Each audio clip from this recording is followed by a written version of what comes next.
সেই নওজোয়ান যুবক শিবলি রহমাতুল্লাহি আলাইহি বসাইয়া বান্দা কারণ পেশ করতেছিলেন, কেন দরুদের এত আমল করে চলেন। আল্লাহর বান্দা নওজোয়ান যুবক বলেন, হযরত ওই মরুভূমির ভিতরে আমি ছাড়া আর আমার বাবার লাশ ছাড়া কেউ ছিল না আমার সাথে। ঘুমের ভিতরে যখন আমি দেখলাম সাদা পোশাক পরিহিত একজন মানুষ, খুব সুন্দর চেহারার মানুষ, এমন সুন্দর মানুষ আমার জন্মে আর কখনো আমি কোনোদিন দেখি নাই। ওই লোকটা আমাকে সালাম দিয়ে দিল। সালামের পরে আমাকে জিজ্ঞাসা করে, রে যুবক কেন এত চিন্তিত? আমি বললাম, হযরত দেখেন না, আমার বাবা ইন্তিকাল করিয়েছেন, একটা দিন পার হয়ে চলে যায়, আমার বাবাকে আমি দাফন করতে পারি না। এই মরুভূমির ভিতরে আমি ছাড়া আমার বাবার লাশের সামনে আর কেউ নাই। কিন্তু বড় টেনশন হলো, আমার বাবার লাশটা ইন্তিকালের পর তার চেহারাটা বড় বিকৃত হয়ে গেছে। ওই সাদা যুবক, ওই সাদা পোশাক পরিহিত মানুষ, ওই নওজোয়ান যুবক বলেন, আমার হাতটা ধরিয়া বলে, আসো যাই তোমার বাবার কাছে দেখি তোমার বাবার চেহারাটা কেমন হয়েছি। আল্লাহর নবীজির সাহাবীর যুগের ঘটনা আমি বলতেছি। ওই সেই নওজোয়ান যুবক বলেন, আমার হাতটা ধরিয়া ওই স্বপ্নে যুগের মানুষ আমার বাবার লাশের সামনে গিয়া আমাকে দাঁড় করাইয়া বলে, যুবক চিন্তা করবা না, টেনশন করিও না, আমি তোমার বাবার চেহারার উপর হাতটা বুলাইয়া দিলাম, দেখবা আল্লাহ তাআলা তোমার বাবার চেহারাটা সুন্দর বানাইয়া দিবি। নওজোয়ান যুবক বলেন, ওই বুজুর্গ মানুষ আমার বাবার চেহারার উপর যখন হাতটা মেসেজ করে দিছি, সাথে সাথে দেখি আগের চাইতে আরো বেশি সুন্দর হয়েছে। যদি আগুন লেগে ধ্বংস হয়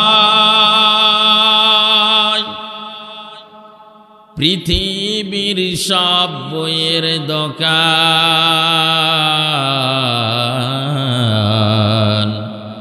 তবু বিশ্ব থেকে হারাবে না পবিত্র কোরআন। চিল্লা বলেন ঠিক কিনা? যদি আগুন লেগে ধ্বংস হয় পৃথিবীর সব বইয়ের দোকান,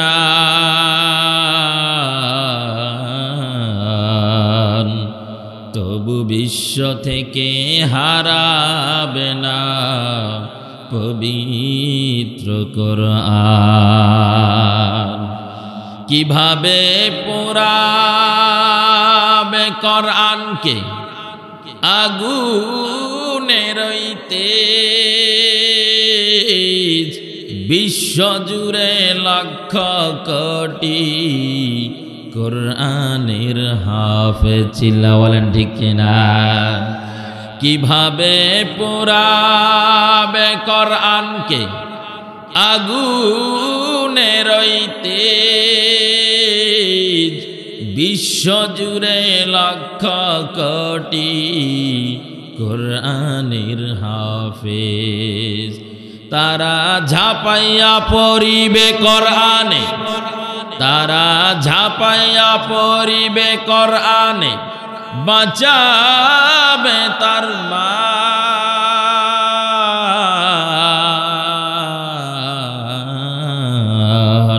তবু বিশ্ব থেকে হারাবে না পবিত্র কোরআন। চিল্লা বলেন ঠিক কিনা?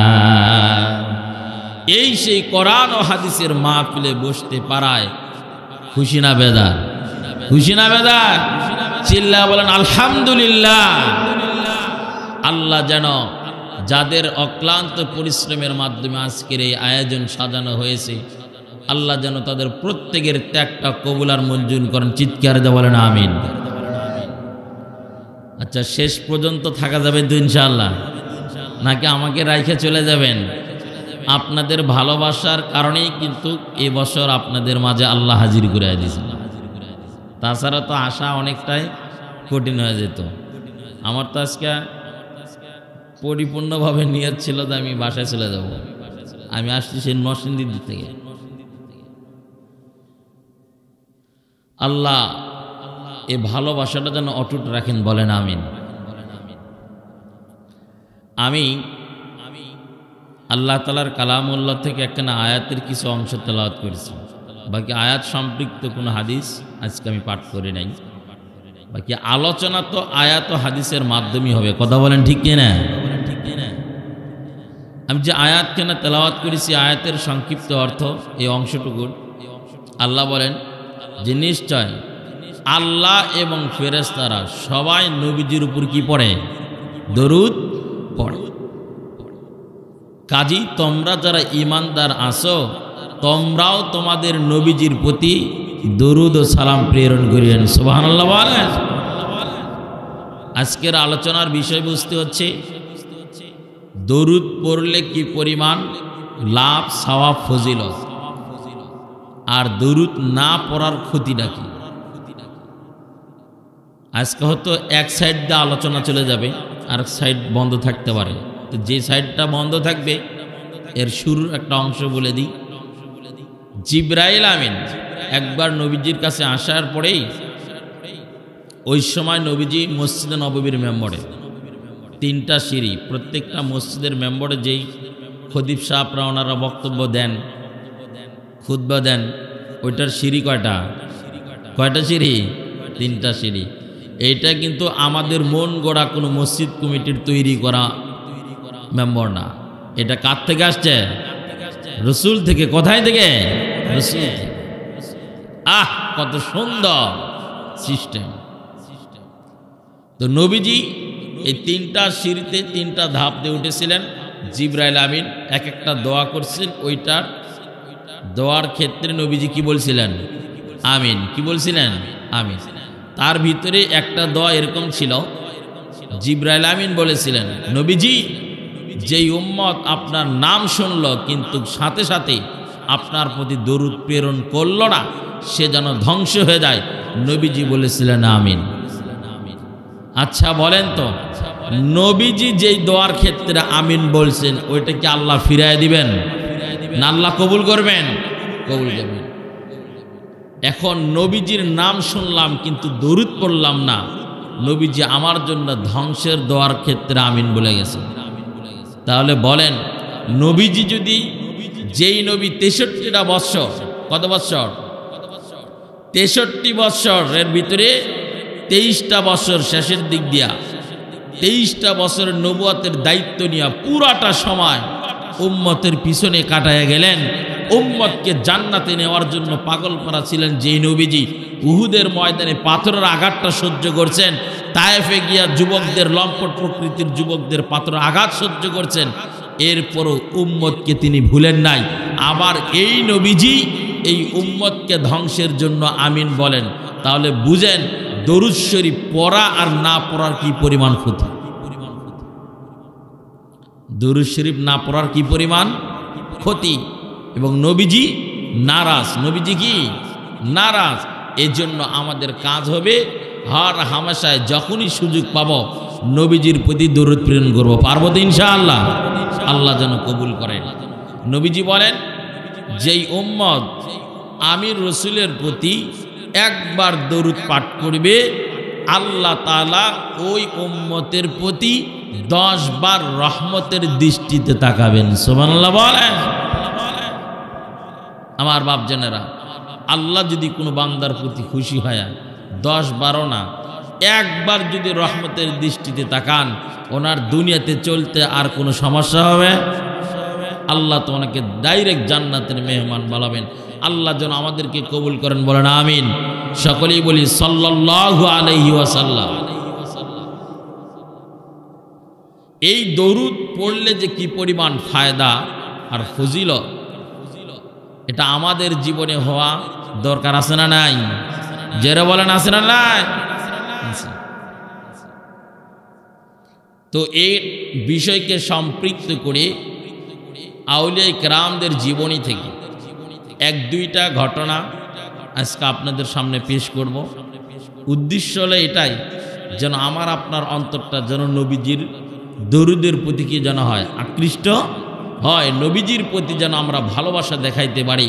কারণ আল্লাহ আয়াতের ভিতরে বলেন, কুল ইন কুনতুম তুহিব্বুনাল্লাহা ফাত্তাবিউনি ইহবিবকুমুল্লাহ। ওগো নবীজি, আপনি আপনার উম্মতদেরকে বলেন, তারা যদি আমি আল্লাহর ভালোবাসা মায়া মহাব্বত পাইতে চায়, তারা যেন আপনি নবীকে অনুসরণ করেন। এই ক্ষেত্রে নবীজির একটা হাদিসের বাণী আছে, লা ইউমিনু আহাদুকুম হাত্তা আকুনা আহাব্বা ইলাইহি মিন ওয়ালিদি ওয়া ওয়ালাদি ওয়ান নাসি আজমাইন। ওই উম্মত ওই সময় পর্যন্ত কামেলে মুমিন হতে পারবে না যতক্ষণ পর্যন্ত তার জীবন, ছেলে সন্তান, আত্মীয় স্বজন, যত মানুষ আছে সব কিছুর চাইতে আমি রসুলকে বেশি ভালো না বাসব। কথাটা বুঝতে পারছেন? তাহলে দরুদটা পড়া কি পরিমাণ দরকার একজন উম্মতের জন্য। আল্লাহ যেন আমাদেরকে বুঝে আমল করার তৌফিক দান করেন, বলেন আমিন। মক্কার জমিনে খানায় কাবার হজ করতে গেছেন একজন নওজোয়ান যুবক,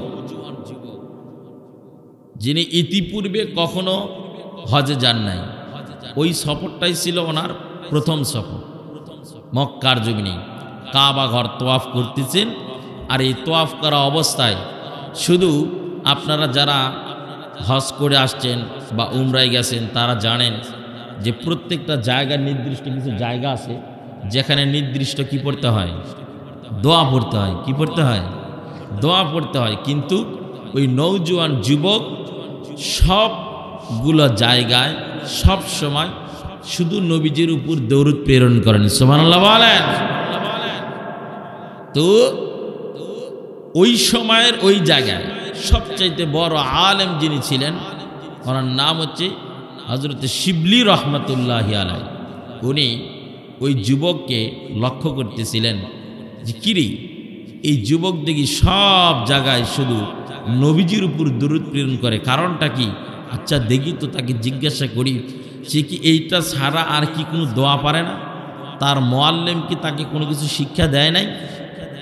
এটা তো তাকে জানাইতে হবে, বুঝাইতে হবে যে এই জায়গার এই দোয়া, এই জায়গার এই দোয়া পড়তে হয়। তো উনি গিয়ে জিজ্ঞেস করলেন, হে যুবক, তুমি যে সব জায়গায় শুধু দরুদ শরীফের আমল করতেছ, এই জায়গার তো এই দোয়া, এই জায়গার তো এই দোয়া, এখানে এই দোয়া পড়তে হয়, তুমি সব জায়গায় দরুদ শরীফ পড়ে কেন? তুমি কি আর দোয়া পারো না? নওজোয়ান যুবক বলেন, গো হযরত, আমিও জানি নির্দিষ্ট জায়গায় আল্লাহ তাআলা নবীদের মাধ্যমে কিছু দোয়া দিয়ে রাখছেন, যেখানে যেই দোয়াগুলো পড়তে হয়। এ যুবক, তাহলে তুমি সব জায়গায় কেন দরুদের আমল করে চলছ, অন্য কোনো দোয়া কেন পড়ো না? শিবলি রহমাতুল্লাহি আলাইহি বলেন, ও হযরত, আমি দরুদের মাঝে যে ফজিলত পেয়েছি অন্য কোনো দোয়ার ভিতরে এমন ফজিলত দেখি নাই। যে কারণে আমি সব সময় সব জায়গায় শুধু নবীজির উপর দরুদ পাঠ করি। সুবহানাল্লাহ বলেন। শিবলি রহমাতুল্লাহি আলাইহি ডাকতে বলেন, যুবক, কি এমন দরুদের ফজিলত তুমি পাইলা যে কারণে সব জায়গায় তুমি শুধু দরুদের আমল করে চলো? কারণটা কি? নওজোয়ান যুবক ডাকতে বলে, গো হযরত, আমি যে কাফেলার সঙ্গে হজ করতে এসেছি, এই কাফেলায় বেশ কিছু মানুষ ছিল, আমার বাবাও ছিলেন এই কাফেলার সাথে। আসার পথে মরুভূমির পথ, যেখানে কোনো ঘর বাড়ি দেখা যায় না, কোনো মানুষের জনবস্তির কোনো মানুষ দেখা যায় না, অনেক দূর দূর এলাকা দিয়ে মানুষের ঘর বাড়ি। আমাদের কাফেলাটা যখন এই মরুভূমির ভিতর দিয়ে আসতেছিল, আস্তে আস্তে দীর্ঘ সময় সফর করার কারণে ক্লান্তির যখন ভাব এসেছি, আমরা তাঁবুটা গাইরা সেখানে আমরা বসে রইলাম, বিশ্রাম নিতেছিলাম। রাত যখন ঘনিয়ে আসলো, তাকাইয়া দেখি সকালবেলা আমার বাবার দুনিয়াতে জিন্দা নাই। আমার বাবাকে আল্লাহ তাআলা উঠিয়ে নিয়ে গেছেন। সব সাথীরা আমাকে রাইখে বিদায় নিয়ে চলে আসছি। তারা হজের দিকে তারা রওনা করে চলে এসেছি। আমি আমার বাবার লাশটা লইয়া এই মরুভূমির ভিতরে একা একা পড়ে রইছি। কিন্তু বড় দুঃখের বিষয় হলো আমার বাবার ইন্তিকালের পর আমার বাবার চেহারার যে আগের যে সৌন্দর্যতা ছিল, এই সৌন্দর্যতাটা আর বহাল নাই। আগের চেহারাটা বিকৃত হইয়া আমার বাবার চেহারাটা কালা হয়ে গিয়েছে। আমি আরো বিপদের ভিতরে পড়ে গিয়েছিলাম। কিন্তু আমি আমার বাবার লাশটা নিয়া ওই মরুভূমির ভিতরে, আমার কোনো আত্মীয় স্বজন সেখানে নাই, না থাকার কারণে আমার বাবাকে আমি দাফন করতে পারতেছিলাম না। একা একা কেমনে আমার বাবার লাশটার দাফন করি? আমি আমার বাবার লাশটা নিয়া মরুভূমির ভিতরে আমি কান্নাকাটি করতেছিলাম আর চিৎকার দিতেছিলাম, ও দুনিয়াবাসী কে কোথায় আসো, আমার বাবার লাশটা একটু দাফন করার চেষ্টা করো। আমি তো একা একা পারি না। আমি যাব আমার সে আল্লাহর ঘর বাইতুল্লাহরে তওয়াফ করার জন্য। যেই বাইতুল্লাহ তওয়াফ করার সাথে সাথে আল্লাহ তাআলা বান্দার জিন্দেগির গুনাহ আল্লাহ মাফ করে দেন। ওই বাইতুল্লাহটারে আমি তওয়াফ করতে চাই। আমার বাবাও তো তওয়াফের জন্য বেরিয়ে এসে পড়েছিলেন, কিন্তু আল্লাহ তাআলা আমার বাবাকে উঠিয়ে নিয়ে গেছেন। কিন্তু আমার বাবাকে তো আমি দাফন না করে যাইতে পারি না। আমার কাফেলাবাসী সবাই বিদায় নিয়ে চলে গেছে, কিন্তু আমার এলাকার কোনো মানুষ আমার জবানের আওয়াজ তারা শুনতে পায় না। একটা মানুষকেও আমি আমার কাছে পাইলাম না। পুরা দিনটা যখন পেরিয়ে গেল, ঘনিয়ে আসলো সন্ধ্যা। সন্ধ্যার বেলাও আমি আমার বাবার লাশটা নিয়ে মরুভূমির ভিতরে, আর আমার সাথে কেউ নাই। হঠাৎ করে সন্ধ্যা ঘনিয়ে আসার পর আমি লক্ষ্য করতেছিলাম আমার শরীরটা দুর্বল দুর্বল ভাব, চোখের ভিতরে ঘুম ঘুম ঘুম ঘুম ভাব।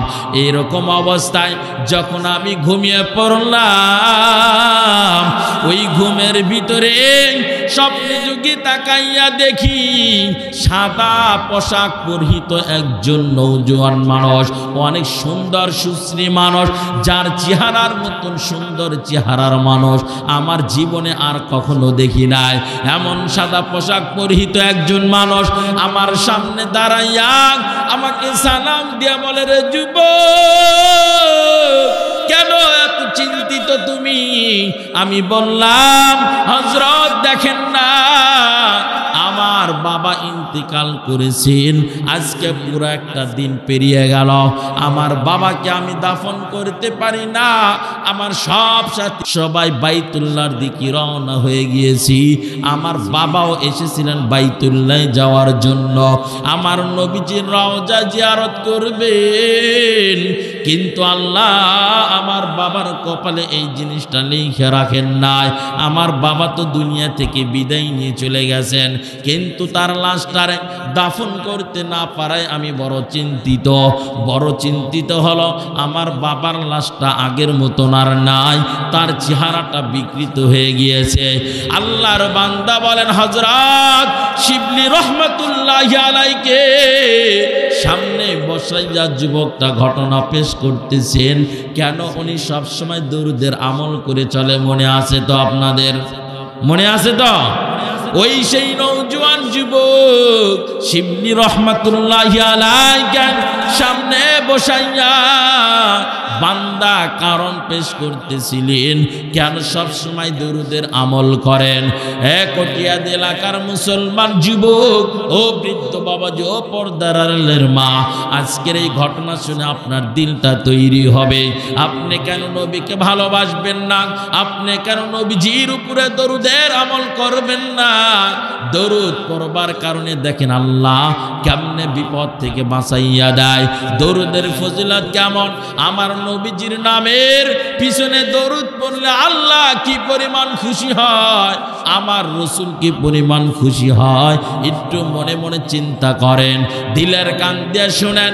রাত যত গভীর হয় আল্লাহ বান্দার প্রতি রহমতের দৃষ্টিতে তাকান।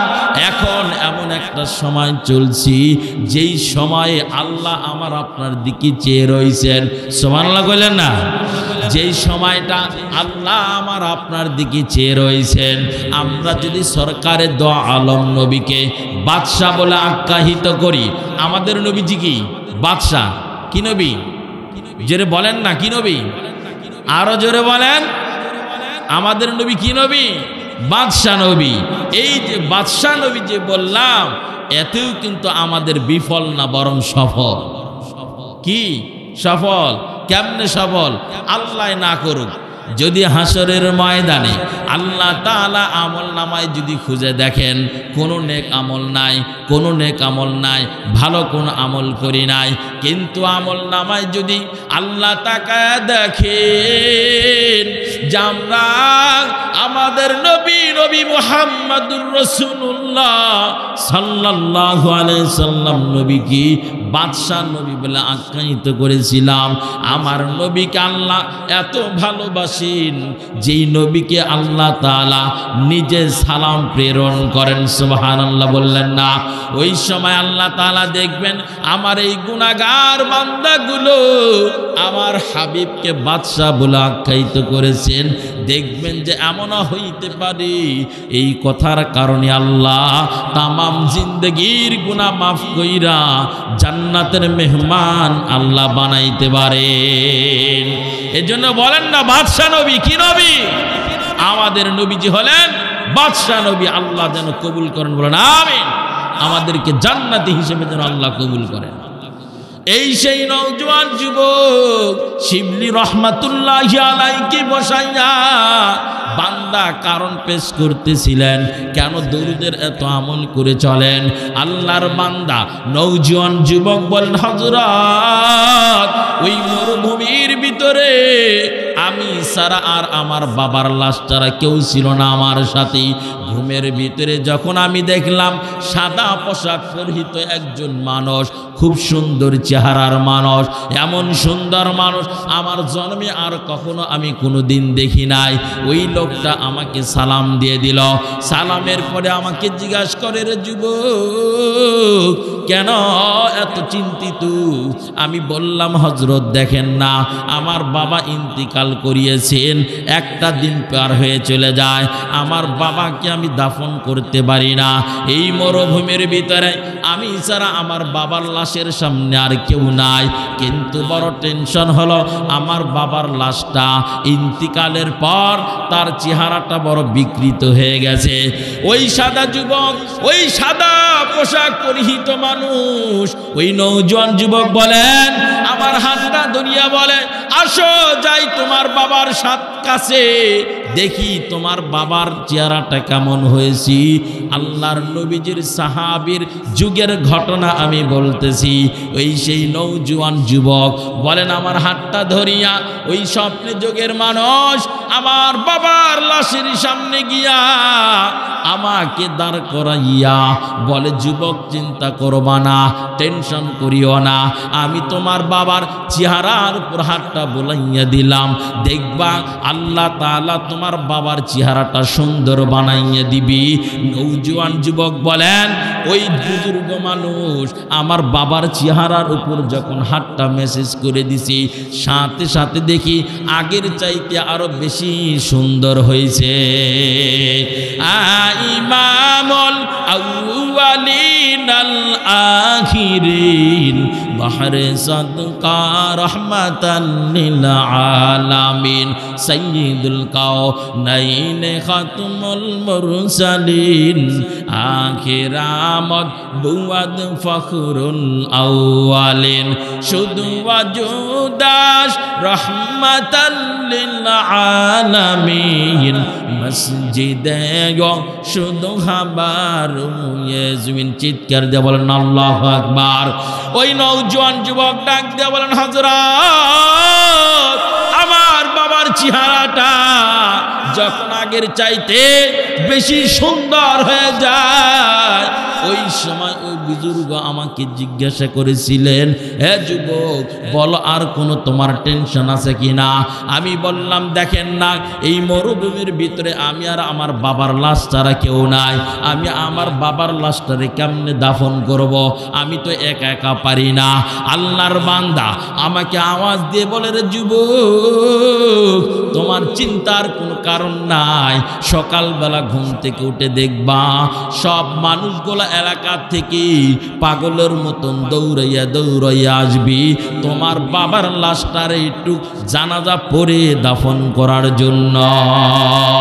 ওই সেই নওজোয়ান যুবক বলেন, হযরত এই কথাটা বলিয়া লোকটা আমার কাছ থেকে যখন বিদায় নিয়ে যায়, আমি পিছন দিক থেকে ডাক দিয়ে বলি, গো আপনি কে আসলেন? কোথায় থেকে আসলেন? কি আপনার পরিচয় যে আমার এই বিপদের সময় আজকে আপনি হাজির হয়ে গেলেন? ওই সময় আমাকে আওয়াজ দিয়ে বলা হলো, এ যুবক আমি মদিনার নবীজি তোমার স্বপ্নে যুগে হাজির। আমি সেই মদিনাওয়ালা পয়গম্বর।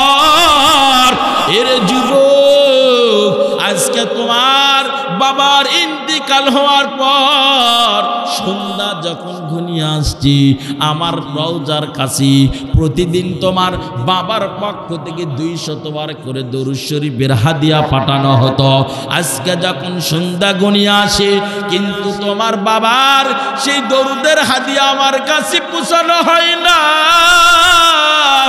প্রতিদিন যেই ফেরেশতাগুলো তোমার বাবার দরুদ আমার কাছে পৌঁছাইতো, আজ ওই 2 ফেরেশতাকে যখন আমি জিজ্ঞাসা করেছিলাম, ফেরেশতাগুলো বলেছিল, ও দয়ার নবীজি, মায়ার নবীজি, আপনার যেই উম্মত আপনার জন্য দরুদের হাদিয়া পাঠাইতো, আজকের দিনে সে বিদায় নিয়ে চলে গেছে, সে আর এই দুনিয়ার ভিতরে নাই। কিন্তু নবীজি আল্লাহ তাআলা আপনার সেই উম্মতকে উঠে নেওয়ার পর বড় বিপদ ঘটে গেছে। কি সেই বিপদ? বলে তার সন্তান তার লাশটা নিয়ে মরুভূমির ভিতরে পড়ে রয়েছে, কেউ তার জানাজা পড়ায় না, কোনো মানুষ আসে না। কিন্তু তার ইন্তিকালের পরে আরো বড় বিপদ বাড়িয়ে গেছে যে তার চেহারাটা বিকৃত হয়ে গেছে, আগের মতন চেহারাটা সুন্দর নাই। আল্লাহর নবীজি বলেন, এ যুবক, যেই লোকটা জীবদ্দশায় আমি নবীজির প্রতি পাগল হইয়া প্রতিটা দিন 200 বার করে দরুদের হাদিয়া পাঠাইতো, যেই উম্মত আমি নবীর জন্য এত বড় পাগল ছিল, আজকে তার ইন্তিকালের পর এত বড় একটা বিপদমুখী হয়ে গেল, আমি নবী কেমনে ঠিক থাকি? মদিনা নাম কত মধুর,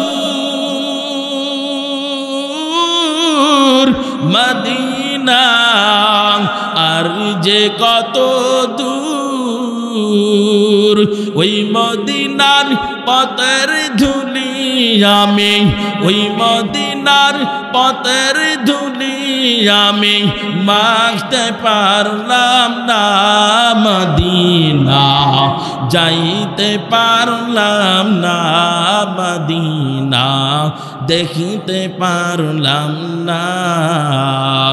আমি অসহায় তাই এত দূরে রই, আমি অসহায় তাই এত দূরে রই, শুধু সালাম জানাই মদিনা যাইতে পারলাম না, মদিনা দেখিতে পারলাম না। বাংলাদেশের পূবাল হাওয়া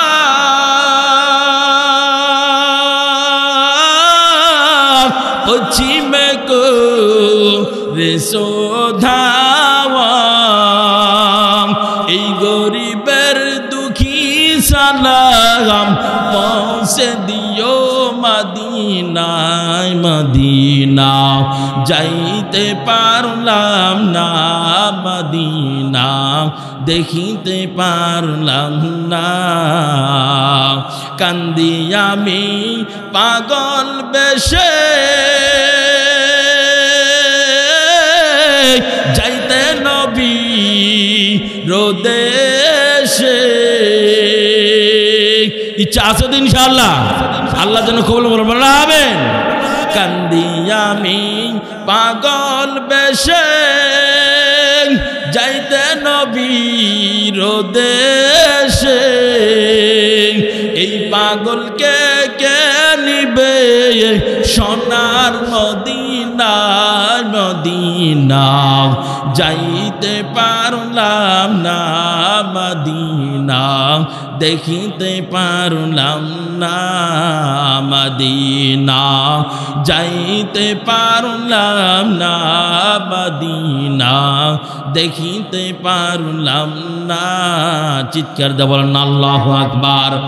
আল্লাহর নবীজির কাছে যখন ফেরেশতারা আওয়াজটা পৌঁছায় দিছে, আল্লাহর নবীজি ডাক দিল, ও যুবক বলো, আজকে তোমার বাবা যিনি প্রতিটা দিন 200 করে দরুদের হাদিয়াটা আমি নবীজির কাছে প্রেরণ করতেন, আজকে আমার উম্মতের ইন্তিকালের পর তার আজকে এই বিপদের সময়, বলো আমি রাসূল কেমনে ঠিক থাকতে পারি? সুবহানাল্লাহ কইলেন না?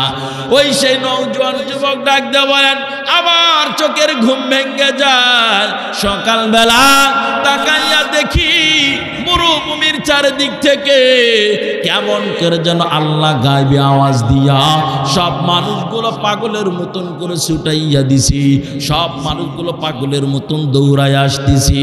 আমার কাছে যখন এসে উপস্থিত হয়ে যায়, আমি ওই সময় আওয়াজ দিয়ে বলি, আমি তো কোনো মাইকিং করি না, আমার এই গলার আওয়াজ তো কোনো এলাকা পর্যন্ত পৌঁছে নাই।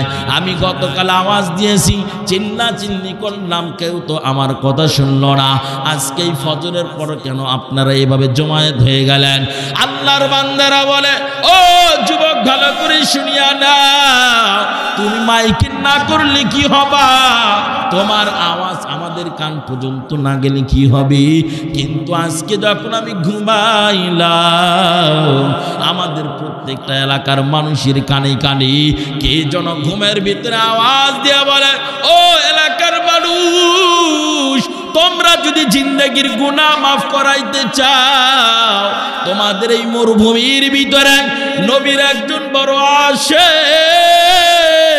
যার ইন্তিকাল হয়েছে, কিন্তু তার লাশটা দাফন করার মতন কেউ নাই।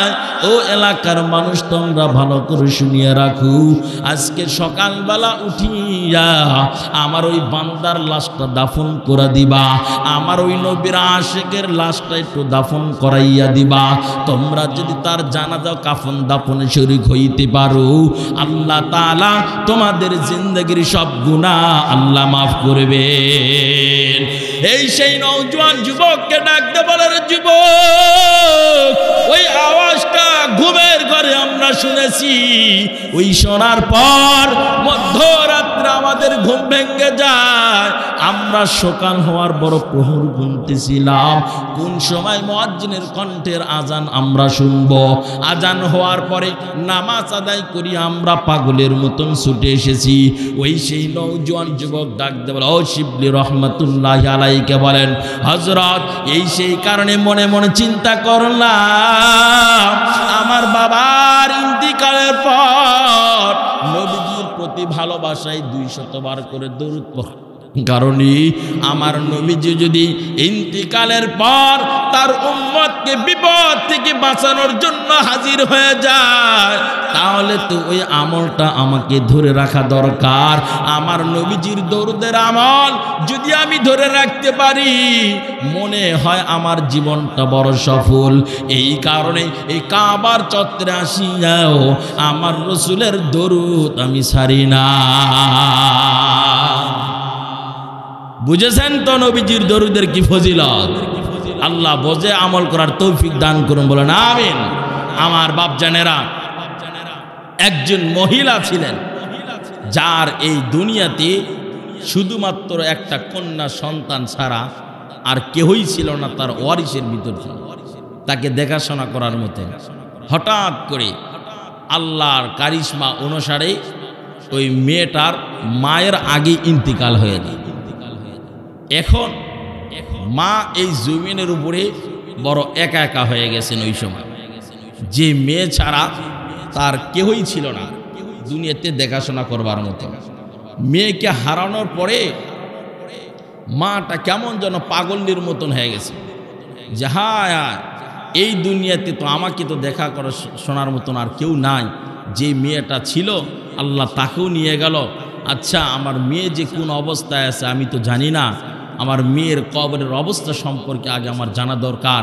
আমি মা তো আমার মেয়েকে কখনো কষ্ট দিই নাই, আল্লাহ না করুক যদি আমার মেয়েটা কবরে আযাবে থাকে তাহলে আমি মা কিভাবে সহ্য করি, কথা বলেন ঠিক কিনা?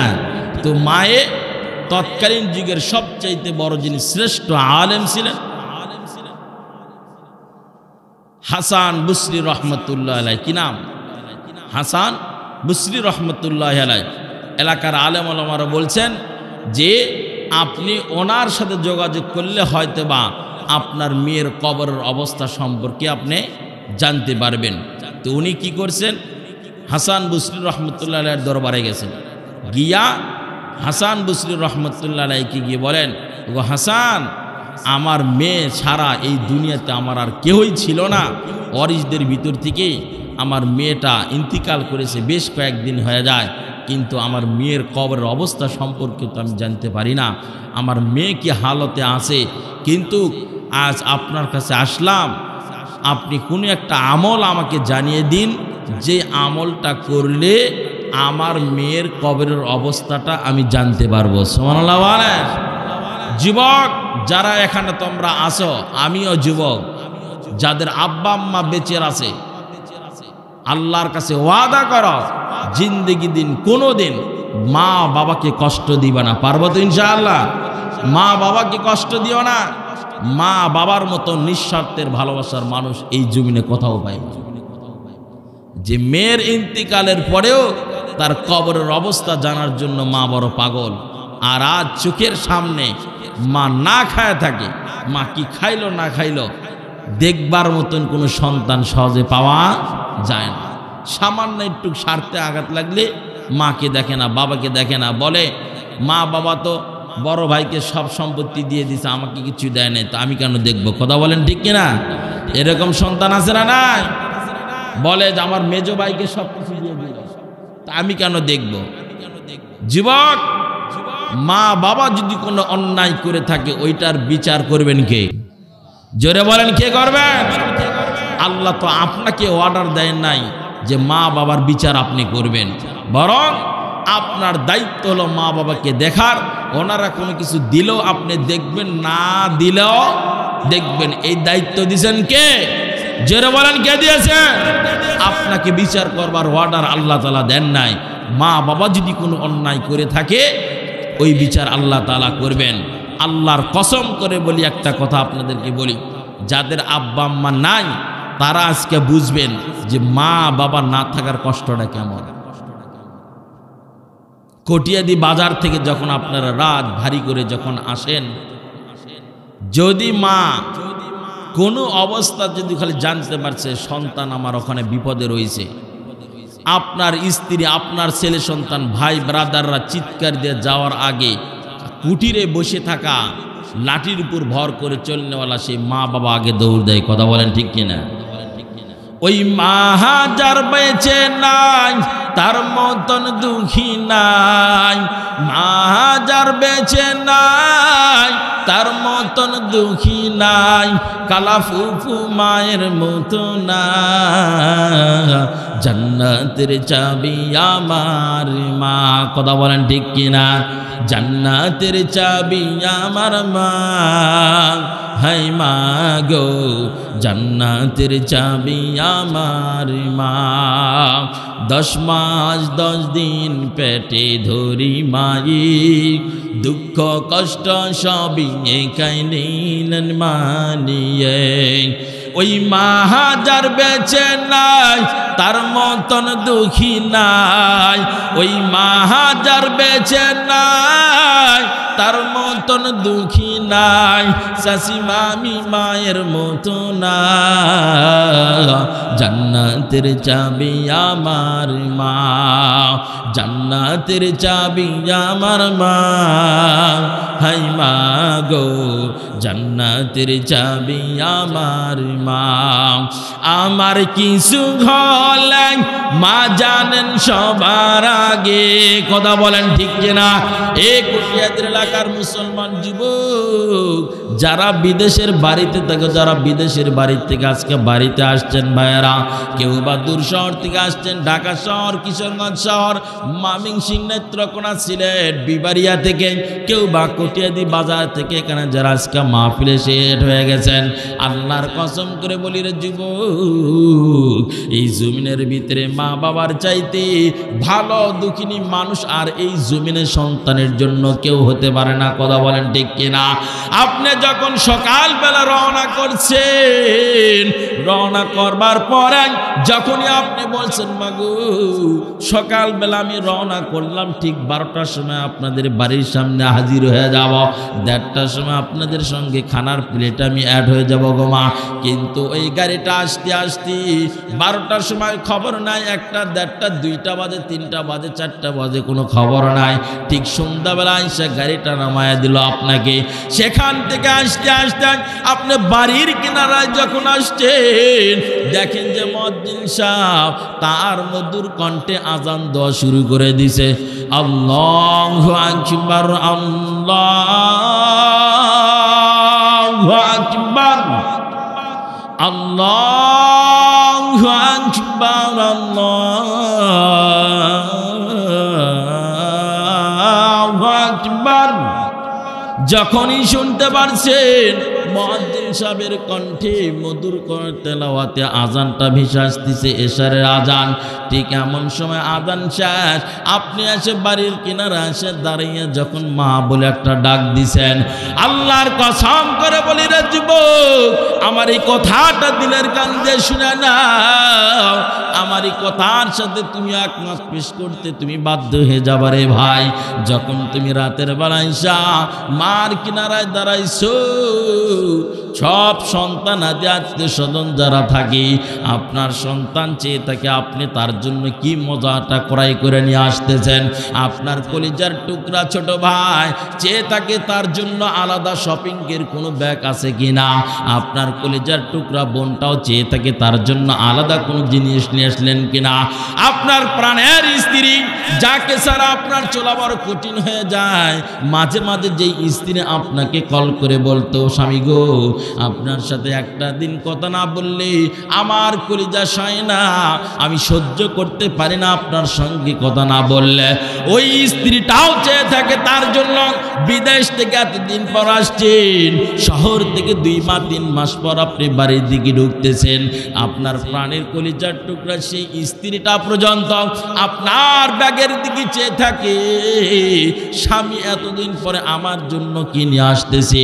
আল্লাহর কসম করে বললাম যুবক, তোমার জনম দুঃখিনী মা বাবা তোমার ব্যাগের দিকে চেয়ে থাকে না, তারা তোমার চেহারার দিকে তাকায় আর পেটের দিকে তাকাইয়া বলে রে বাবা সকালবেলা রওনা হইছো, দুপুরে এসে খানা খাওয়ার কথা, মনে হয় কোনো জ্যামের কারণে তুমি ঠিক মতন বুঝতে পারো নাই, ভালো কোনো কিছু খাইতে পারো নাই, মনে হয় সকাল থেকে সন্ধ্যা পর্যন্ত তুমি কোনো কিছু খাওয়া নাই। কথা বলেন ঠিক কিনা?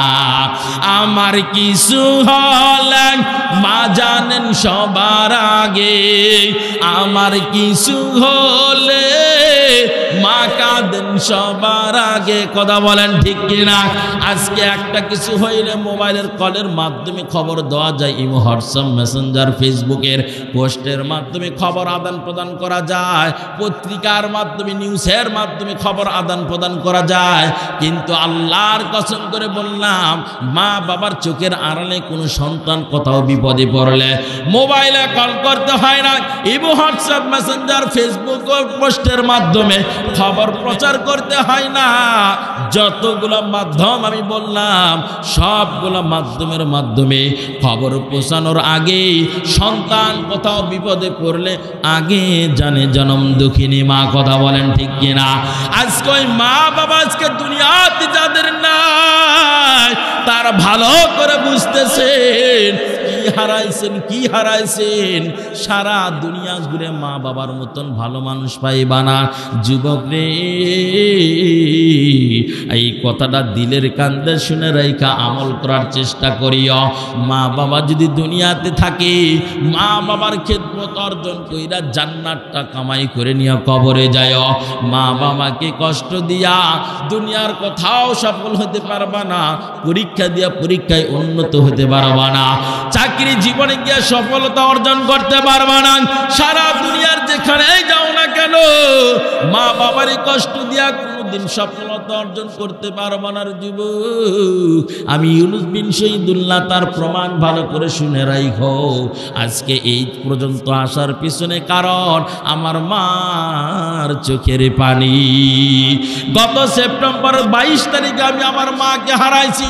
দুইবার মার কবরের সামনে গিয়ে যখন দাঁড়াইলাম, দুইটা হাত তুলে যখন আল্লাহকে বলেছিলাম, মালিক আজকে মার কবরের সামনে তুমি আমারে দাঁড় করাই রাখছো। বিগত কয়েক বছরে যখন এই মাহফিলে যাইতাম গো মালিক, মার কাছে কল করে মার কাছ থেকে আমি দোয়া নিয়ে যাইতাম, কিন্তু আজ কল করার মতন কোনো জায়গা নাই। আয় আল্লাহ, আপনি আমাকে আমার মার কবরের সামনে দাঁড় করে রাখছেন। আপনার কাছে যে তার জন্য দোয়া করতেছি আমার মা কবরে শুনে, কিন্তু মার তো আওয়াজ আজকে আমার কানে আসে না। মালিক রে, এই দুনিয়ায় তুমি কেমন লীলা খেলা ঘরটা বানাইছো। সন্তানের চোখের সামনে তুমি মার লাশটা ফালাইয়া রাখো, বাবার লাশটা ফালাইয়া রাখো, বাবার সামনে সন্তানের লাশ ঘুমাইয়া রাখো, ভাইয়ের সামনে বোনের লাশটারে ফালাইয়া রাখো, বোনের সামনে ভাইয়ের লাশটারে তুমি ফালাইয়া রাখো। কত ইতিম সন্তানকে তুমি কাদাইলা গো মালিক। তোমার লীলা খেলা তো সুন্দর, কিন্তু আমরা বান্দা বুঝতে পারি না। কথা বলেন ঠিক কিনা? আজকে মা হারাইয়া আমি বুঝি রে, এই যে কঠিয়াদির গত বছর এসেছিলাম আপনাদের এই মাহফিলে শেষ করে যখন আমি যাই, আমার মা আমার কাছে খবর পাঠাইছে, রে বাবা তুমি ঘরে ফিরছো কিনা, তুমি কোনো বিপদের ভিতরে পড়ছো কিনা। কোনোদিন রাত্রে কল করতে না পারলেন সকালবেলা খবর নিত আমার বুকের মানিক ঠিক মতন সে তার গন্তব্যস্থলে পুষতে পারছে কিনা। আজকে বিগত কয়েকটা মাস যায়, ভাই আছে ভাবি আছে, আত্মীয় স্বজনের অভাব নাই, কিন্তু এই পাগলটার কাছে কল করে খবর নেওয়ার মতন মানুষ আর এই জমিনে নাই। কত সন্তান এখানে আছো যাদের মা নাই বাবা নাই, আজকে তারাই ভালো করে বুঝতেছো মা বাবা জমিনে না থাকার কষ্টটা কেমন, মা বাবা হারানোর বেদনাটা কেমন। এই জন্য বলি রে যুবক, যাদের মা বাবা আছে কোনোদিন মা বাবাকে কষ্ট দিবা না, পারবা তো ইনশাআল্লাহ। আল্লাহ যেন কবুল করেন, বলেন আমিন। আমার বাপ জানেরা মা বাবা যদি কিছু নাও দিতে পারে, অন্তত কুটিরে বৈশা আপনার জন্য দোয়া করতে পারবে। কি করতে পারবে? দোয়া করতে পারবে। যাদের মা বাবা নাই তারা জানেন, আজকে কোথাও গেলে কেউ যদি গালি দিছে, মারপিট করছে, মা বাবা না থাকার কারণে আপনার শক্তি যে কতটুকু কমে গেছে আপনি ভালো করে জানেন। আপনাকে 10 জনে বাড়াইলেও আপনার বন্ধু কাছে আসে না, দূরে সরে চলে যায়, দেখেও না দেখার ভান ধরে চলে যায়। স্বার্থে আঘাত লাগার কারণে মোবাইল থেকে কল লিস্টের থেকে আপনার নাম্বারটা পর্যন্ত ডিলিট করে দেয়। কিন্তু যাদের আব্বা আম্মা কিছু করতে পারে না, শুধু কুঠিরে বসে থাকে, যদি কোথাও বিপদ হয়েছে দেখবেন হাজার শত্রু যা মনে তা হোক, মা দৌড়ে গিয়ে লাঠির বাড়ির সামনে দাঁড়ায়। কথা বলেন ঠিক কিনা? আজকে যাদের মা বাবা নাই তারা বুঝতেছেন কি ধনটা আপনারা হারাইছেন। আল্লাহ যাদের আব্বা আম্মা নাই, আল্লাহ তুমি কবর আযাবটুকু মাফ করে দিও, বলেন আমিন। এই সেই মহিলা হাসান বসরির কাছে গিয়ে বলে, ও হাসান রে, আপনার কাছে আমি এসেছি, আমার মেয়েকে হারাইয়া বেশ কয়েকটা দিন হয়ে গেছে গো হাসান, আমার মেয়ে সারা দুনিয়াতে কেউ নাই। ও হাসান, আমি আজকে আপনার কাছে আসলাম, একটা কিছু আমল শিখিয়ে দিন, যে আমলের কারণে আমি আমার মেয়ের কবরের হালতটা জানতে পারবো, আমার মেয়ে কবরে সুখী আছে না দুঃখী আছে। হাসান বসরি রহমতুল্লাহ আলাইহি বলেন, ও জনম দুঃখিনী মা, কি আমল করলে কবরের হালত জানা যায় আমরা জানি না। যদি আমরা জানতাম গো মা, তাহলে আমরা তো আমলটা করে করে চলতাম। আল্লাহর বান্দা হাসান বসরি রহমতুল্লাহি আলাইহি বলেন, জনম দুঃখিনী মাকে বলেন, মাগো একটা আমলের কথা আপনার কাছে আমি বলে দিই, আল্লাহ যদি রহম করে গো, তাহলে আপনি আপনার মেয়ের কবরের হালতটা জানতে পারবেন। সুবহানাল্লাহ বলেন। জনম দুঃখিনী মা ডাকতে বলে, ও হাসান, বলো কি সেই আমল যে আমলের কারণে আমি আমার মেয়ের কবরের হালতটা জানতে পারবো রে হাসান। হাসান বসরি রহমতুল্লাহি আলাইহি বলেন, ও গো মা, তোমার মতন তো আমারও মা ছিল, একদিন আমার মাটা বিদায় নিয়ে চলে গেছি। তুমি যেমন আজকে তোমার মেয়ের জন্য বড় পাগল, আমার মা আমি হাসানের জন্য বড় পাগল ছিল গো মা। কিন্তু আজকে আমার মা নাই, আজকে আপনি আপনার সন্তানের জন্য যেমন পাগল হয়ে রয়েছেন, আজকে যদি আমার মা বেঁচে থাকতেন তাহলে আজকে আমি হাসানের জন্য বড় পাগল হয়ে থাকত। ও বুড়ি মা, আপনার মেয়ের কবর হালত জানার জন্য ভালো কোন আমল আমাদের কাছে নির্দিষ্টভাবে জানা নাই, কিন্তু ছোট্ট একটা আমল আমি আপনাকে জানাইয়ে দিই গো মা, আপনি এটা নিয়মিতভাবে করবেন। আল্লাহ চাইলে আপনার মেয়ের কবরের হালত আপনি জানতে পারবেন। সুবহানাল্লাহ। আল্লাহর বান্দিকে বলেন, হাসান বলতেছেন, ও বুড়ি মা, আপনি প্রতিটা দিন এশারের নামাজের পরে পবিত্র একটা জায়গায় যায় নামাজ বিছাইয়া 2 রাকাত নামাজ আদায় করিয়া আপনি নবীজির উপর দরুদ প্রেরণ করবেন। দরুদ পাঠ করতে করতে করতে করতে ওই যায় নামাজের উপর আপনি ঘুমাইয়া পড়বেন। আল্লাহ যদি চাহে, আমার দিলে বড় সাক্ষী দেয়, নবীজির দরুদের ওসিলায় আপনার মেয়ের কবরের হালত আল্লাহ দেখায় দিতে পারেন। ইয়া ইলাহি तू मेरा माबूद है, या इलाही तू मेरा माशूक है, या इलाही मुझसे मुझको दूर कर, ताकि देखो मुझ में तुझको एक नजर। এই শক্তিটা কবরের হালত দেখানোর মতন শক্তি আমার আল্লাহর আছে নাকি নাই? আল্লাহর বান্দি হাসান বসরি রহমতুল্লাহি আলাইহি এর দরবার থেকে বিদায় নিয়ে বান্দি চলে গেলেন ঘরে, গিয়ে এশার নামাজটাও শেষ করলেন। যায় নামাজ বিছাইয়া বান্দি 2 রাকাত নফল নামাজ আদায় করিয়া দরুদের আমল করতে করতে করতে কোন সময় যেন ঘুমায়া পড়ছেন নিজেও জানে না। ঘুমের ভিতরে তাকায় দেখতেছেন তার কলিজার টুকরা দুইটা হাত দিয়ে মাটির উপর দিকে দৌড়ে আসার জন্য চেষ্টা করতেছে কবর থেকে, কিন্তু উঠতে পারতেছে না। আল্লাহর বান্দি তাকাইয়া দেখেন তার মেয়েটার শরীরে আগুন, জাহান্নামের আগুন। তার মেয়ে চিল্লায় আর বলতেছে, মাগো দুনিয়ার বুকে তো মাগো, আপনি আমার কষ্টটা সহ্য করতে পারেন নাই গো মা, ঠান্ডা লাগলে মাগো আপনি নিজের পোশাকটা দিয়া আমার আব্দুর করে রাখছেন। কঠিন শীতের রাতের বেলা আপনি আমাকে আপনার বুকের উপর রাইখা আমাকে গরম দিয়া রাখছেন, আরামে রাখছেন, কষ্ট দেন নাই। ও মা, আজকে কবরে আসার পর আজকে কয়েকটা দিন চলে গো মা, আপনার মেয়ের কলিজায় জাহান্নামের আগুন সহ্য করতে পারি না মাগো, পারবেন নি আপনি আমাকে এখান থেকে বাঁচাইতে? মেয়ের চিৎকার আওয়াজটা শুনিয়া বুড়িমা সহ্য করতে পারে না। আল্লাহ তাআলা বুড়িমার চোখের ঘুমটা ভাঙ্গাইয়া দিলেন। আল্লাহর বান্দি পাগল হইয়া দৌড় শুরু করছেন। হাসান বসরি রহমাতুল্লাহি আলাইহির দরবারে গিয়ে বলে, ও গো হাসান, কি এমন আমল তুমি শিখাইয়া দিলা, একটা রাত যাইতে না যাইতে আমি আমার মেয়ের কবর হালতটা দেখতে পারলাম। ও হাসান, কিন্তু আমার মেয়ের কবর হালতটা দেখা আগের চাইতে মনটা আরো বেশি চটপট করা শুরু করে দিছে রে হাসান। এমন কি আমল তুমি আমারে শিখাইয়া দিলা, কিন্তু আমার মেয়ের হালতটা যাই না সহ্য করতে পারি না।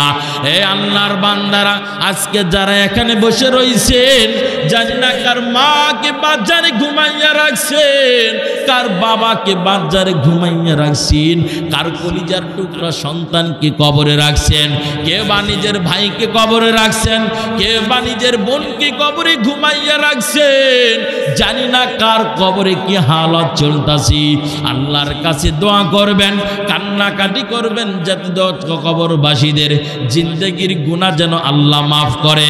হে কলিজার টুকরা সন্তান যুবক, যাদের মা বাবা দুনিয়াতে বেঁচে নাই, ওই মা বাবাকে কবর থেকে আযাব থেকে বাঁচানোর জন্য চেষ্টা করাটাই হলো সফল সন্তানের কাজ। সফল সন্তান যার মা বাবা দুনিয়াতে বেঁচে নাই, আল্লাহর নবীজি বলেন ওই নেক সন্তানের আলামত হলো মা বাবাকে কবর আযাব থেকে বাঁচানো। মা বাবাকে কিভাবে কবর আযাব থেকে বাঁচানো যায়, এর জন্য যেই সন্তান চেষ্টা করবি, রব্বে কারিম বলেন, আল্লাহ তাআলার নবীজি হাদিসে কুদসির ভাষায় আল্লাহ তাআলা ওই সন্তান কি, যেই সন্তান মা বাবাকে কবরে আযাব থেকে বাঁচানোর জন্য চেষ্টা করবেন, ওই সন্তানকে আল্লাহ তাআলা অবাধ্যগত সন্তান থেকে নাম কাটাইয়া মা বাবার বাধ্যগত সন্তান বানাইয়া জান্নাতের মেহমান বানাবেন। এজন্য এ নবীর উম্মতির দল, চিন্তা করো, চেষ্টা করো মা বাবাকে কবর আযাব থেকে বাঁচানোর জন্য চেষ্টা করো। হাসান বসরি রাহমাতুল্লাহি আলাইহির দরবারে গিয়ে বুড়ি মা বলে, ওগো হাসান, আকি এমন আমল একটা শিখাইয়া দিলেন, একটা রজনী যাইতে না যাইতে আমি আমার মেয়ের কবরের হালতটা জানতে পারলাম। ও হাসান, কিন্তু জানবার পরে আমার দিনটা আরো বেশি চটপট শুরু হয়ে গেছি। আমার মেয়ের কবরের হালতটা ভালো না। আমার মেয়ে জাহান্নামের আগুনে জ্বলতাছে, কবরের চাপ আমার মেয়ে সহ্য করতে পারতেছি না। আমার মেয়ে চিৎকার দিতেছে। ও হাসান, বলো আমার মেয়েকে কবর আযাব থেকে আমি কেমনে বাঁচাবো? হাসান বসরি রহমাতুল্লাহি আলাইহি বললেন, মাগু, আল্লাহর নবীজি বলছেন, কোন মানুষ যদি তার কবর আযাব থেকে কাউরে যদি বাঁচাইতে চায়, নিজের কবর আযাব থেকে যদি নিজে বাঁচতে চায়, তাহলে সে যেন জীবনে বেশি বেশি করে দান খয়রাত করে। বুড়িমা, আপনি আপনার সাধ্য মতন আপনার মেয়ের জন্য আপনি দান করে দেন, দেখবেন আল্লাহ তাআলা আপনার মেয়ের কবরে আযাব আল্লাহ মাফ করবে। এই আমলটা করার জন্য রাজি আছি তো ইনশাআল্লাহ? হ্যাঁ, পারবেন তো ইনশাআল্লাহ? আমার বাপ জানেরা, আমি ছোট্ট একটা দাবি আপনাদের কাছে জানাবো। গত বছর থেকে প্রোগ্রামটা শুরু হয়েছে, আপনাদের অর্থ ধরে ধরেই কিন্তু এই বছরও প্রোগ্রামটা শুরু হয়েছে। কথা বলেন ঠিক কিনা? আপনাদের অর্থের মাধ্যমেই উনি একটা উদ্যোগ নিয়েছেন, দিনই কাজ। যেরকম আপনার সাধ্য মতন তাকে কবরের আযাব থেকে বাঁচানোর জন্য আপনি কিছু দান খয়রাত করবেন। বুড়িমা দৌড় দিলেন, নিজের বাড়িতে গেলেন, যা সামর্থ্য অনুসারে যা ছিল উনি এটা দান করে দিলেন। আবার এশার নামাজ আদায় করিয়া ওই আগের মতন উনি আমল করা শুরু করছেন। রাত যখন গভীর হয়ে গেছে, আল্লাহ যখন চোখের ভিতরে ঘুম ঢেলে দিছে, ঘুমের ভিতরে স্বপ্নে যুগে দেখতেছেন তার মেয়েটা আগের স্বপ্নের সময় যেরকম কষ্টে ছিল, আজকে আর কষ্টে নাই। আজ তার মেয়ে কবরের ভিতরে শান্ত শিষ্টভাবে ঘুমায় রয়েছে। মেয়েকে ডাক দেওয়া, আজ তুমি দেখি কবরের ভিতরে শান্তি মতন ঘুমাও। মেয়েটা ডাক দিল, মাগো, বেশ কয়েকটা দিন ধরে আমার এই কবরে আযাব চলতেছিল, কবরের আযাব আমি সহ্য করতে পারি নাই গো মা। কত মানুষের দাঁড়ে দাঁড়ে না আমি হাতটা পাতাইয়া নেকির জন্য ভিক্ষা চাইছি গো মা। মাগো, এই কবরের ভিতরে আপনাকেও আমি বারবার স্মরণ করেছিল গো মা। এই কবরের আযাব আমি সহ্য করতে পারতাম না গো মা। চিৎকার আর চিৎকার দিয়ে আমি কয়েকটা দিন কাটাইছি গো মা। কিন্তু আজকে এই সন্ধ্যার পর থেকে বেশ কিছু সময় ধরে মাগো কবরের আযাব আমাকে লাগাব করে দেওয়া হয়েছে। আল্লাহ অর্ডার করেছেন আমাকে মাফ করে দেওয়ার জন্য। কবরের আযাব আর আমাকে আযাব দিতে পারে না, ওই আগুন আমাকে আর স্পর্শ করতে পারে না গো মা। আমার মা আপনি নাকি আমার জন্য দান খয়রাত করি আল্লাহর কাছে দোয়া করেছেন, আর আল্লাহ আমার কাছে খবর পৌঁছাইছেন যে তোমার মা তোমার জন্য দান খয়রাত করেছি। আর আমার হাবিবুল্লাহ বলেছেন যে দান করলে আল্লাহ বালা মুসিবত থেকে রেহাই দিয়ে দেয়। আমি আমার ফেরেশতাদেরকে বলেছিলাম, ও ফেরেশতারা দেখো এই মহিলার কোনো আত্মীয় স্বজন কবরের জগতে কষ্টে আছে কিনা। দেখতে দেখতে গো মা ফেরেশতারা আয়েশা যখন দেখেছে আমার কলিজার ভিতরে জাহান্নামের আগুন জ্বলতেছি আর আযাবের কারণে আমি চিৎকার দিতেছি। দুনিয়াবাসীর কাছে আমি নেকগুলো চাইতেছিলাম, ঠিক এমন মুহূর্তে ফেরেশতারা জাহান্নামের যারা আযাব দেয় আমাকে, যারা কবরে আযাব দেয়, কবরে আযাব দিনওয়ালা ফেরেশতাদেরকে অর্ডার করে বলছে, ও ফেরেশতারা তোমরা এই মেয়েকে আর কষ্ট দিও না। আল্লাহ তাআলা তার মায়ের দানের ওসিলায় এই মুহূর্তে তার কবরে আযাব আল্লাহ মাফ করেছেন। আমার বন্ধুরা, যুবক ভাইরা, আমি বয়ান শুরু করেছিলাম নবীজির দরুদের ফজিলতের উপরে। এমন একটা আমল হাসান বসরি রহমাতুল্লাহ আলাইহি শিখায় দিয়েছেন যে দরুদের ওসিলায়, আল্লাহর নবীজির দরুদের ওসিলায় আল্লাহ তাআলা ওই মহিলাকে একটা আমলের উপর থাকার কারণে একটা রজনী পার হইতে না হইতে ডাইরেক্ট আল্লাহ তাআলা দরুদের ওসিলায় কবরের অবস্থা দেখা দিয়েছেন। কথা বলেন ঠিক কিনা?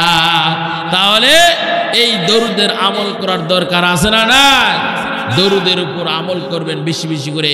বাপজান, আমি আমার জীবনে অনেকবার এই আমলগুলো আমি করে দেখেছি, দানের বিষয় এবং এই দরুদের আমি রাতে যখন লেখাপড়া করতাম, আমি মনে হয় গত বছর এই কথাটা আমি বলছিলাম যে আমার যখন কিছু দেখতাম যে বেশি টাকার প্রয়োজন, কিতাব কিনতে হবে বা কোনো কিছু কিনতে হবে, ওই সময় অল্প কিছু টাকা থাকলে আমি মাদ্রাসায় গিয়া ওই ছোট ছোট বাচ্চারা যারা থাকে ওদেরকে আমি কিছু চকলেট কিনে দিতাম, কিছু মোজা কিনে দিতাম, আর হাতে দিয়ে বলতাম, ভাই তুমি একটু আমার জন্য দোয়া করবা, আল্লাহর কাছে বলবা যে আল্লাহ আমার যে ভাই মোজা কিনে দিছে তুমি একটু তার মনের আশা পূর্ণ করে দিও। দেখছি অনেক বাচ্চারা আমার জন্য দোয়া করছে, আল্লাহ তাআলা আমাকে বালা মুসিবত থেকে আল্লাহ বাঁচায় দিয়েছে। এটা আমি নিজে পরীক্ষিত আমল। আপনার আল্লাহর কাছে দোয়া করবেন, কান্নাকাটি করবেন, মনে রাখবেন ইমানদার কোনো বান্দার দোয়া আল্লাহ ফেরত দেয় না। আল্লাহ কি দেন না? ফেরত দেন না। দোয়া কবুল হয় তিন ভাবে। কয় ভাবে? তিন ভাবে। এক নাম্বার হচ্ছে আপনি চাইবেন, সাথে সাথে আল্লাহ তাআলা ওটা দুনিয়াতে দিয়ে দিবেন। আরেকটা হচ্ছে আপনি চাইছেন, আল্লাহ সাথে সাথে আপনাকে এটা দিবেন না। আপনি চাইছেন যে আল্লাহ আমাকে 10,000 টাকার প্রয়োজন, একটু ব্যবস্থা করে দেন, দেখতেছেন যে ওইটা ব্যবস্থা হয় নাই, কিন্তু মনে করবেন না যে আল্লাহ আপনার দোয়া ফেরত দিয়ে দিয়েছেন, দোয়া কবুল করেন নাই। কখনোই এই মনোবল ভিতরে নিয়ে আসবেন না।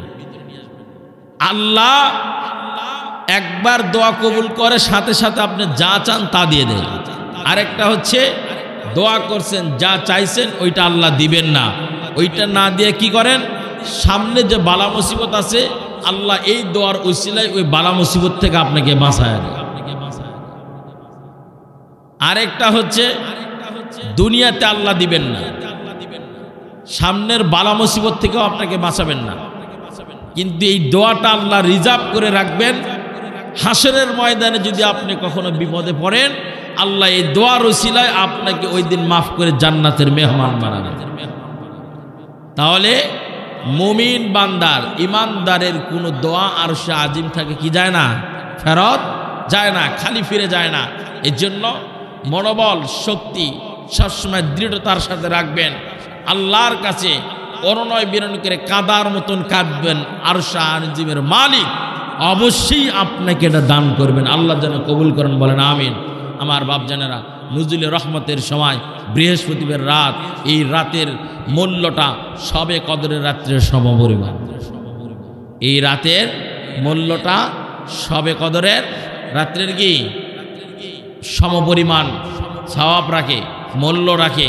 এই রাত্রিতে একটা হাদিস শরীফের রাত আছে, বৃহস্পতিবারের দিন সন্ধ্যার পরে থেকে শুক্রবারের সূর্য অস্ত যাওয়ার আগ পর্যন্ত কবরবাসীদের রূহগুলো তার আত্মীয় স্বজনদের কাছে ঘুরে বেড়ায় আর বলে, আমার জন্য কিছু নেকির ব্যবস্থা করে দাও। যাদের আব্বা আম্মা নাই তারা তো জানেন, এমনও তো হইতে পারে আমার আপনার মা বাবা আমাদের আজকে আশেপাশে দিঘি থেকে হাতটা চেয়ে পড়ে রয়েছে কবরের ভিতর থেকে, যে সন্তান আজকে একটু আমার জন্য কিছু কি করো, নেকি পাঠাও।